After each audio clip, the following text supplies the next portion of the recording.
దేశంలో ఉన్నబడే దళితులు క్రైస్తవ మతం పుచ్చుకుంటే వాళ్ళ ఎస్సీ హోదా రద్దే అని సుప్రీంకోర్టు ఇచ్చిన తీర్పును, ఆ తీర్పుపై మేము తీవ్రంగా ఖండిస్తున్నాం.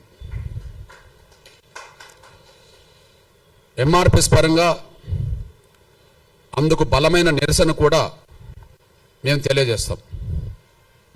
క్రైస్తవ మతంలోకి దళితులు మారితే వాళ్ళ ఎస్సీ హోదా రద్దు అనే తీర్పును మేము ఖండిస్తున్నాం.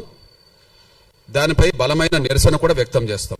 ఈ సుప్రీంకోర్టు ఇలాంటి తీర్పు ఇవ్వడం వెనుక, సుప్రీంకోర్టు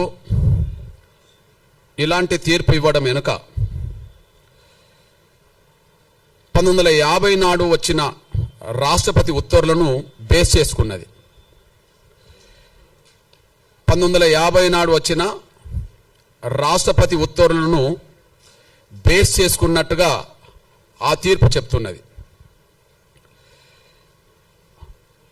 ఆ ఉత్తర్వులే రాజ్యాంగ విరుద్ధం. ఆ ఉత్తర్వులే వివక్షతో కూడిన ఉత్తర్వులు. ఆ ఉత్తర్వులే రాజ్యాంగ విరుద్ధం.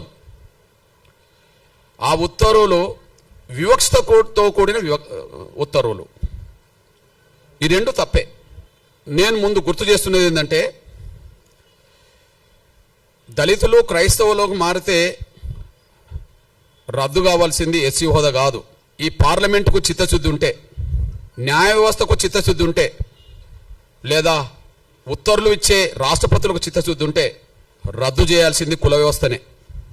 కుల వ్యవస్థను రద్దు చేయండి. రద్దు కావాల్సింది ఎస్సీ హోదా కాదు. ఈ దేశంలో రద్దు కావాల్సింది కుల వ్యవస్థ. కుల వ్యవస్థను రద్దు చేసే చర్యలు తీసుకోండి, మేము స్వాగతిస్తాం, సమర్థిస్తాం. కుల వ్యవస్థను రద్దు చేసే చర్యలు ఎవరు తీసుకున్నా, ఏ పార్టీ, ఏ సంఘం, ఏ సంస్థ తీసుకున్నా వాళ్ళతో కలిసి పనిచేస్తాం, వాళ్ళకి అండగా నిలబడతాం.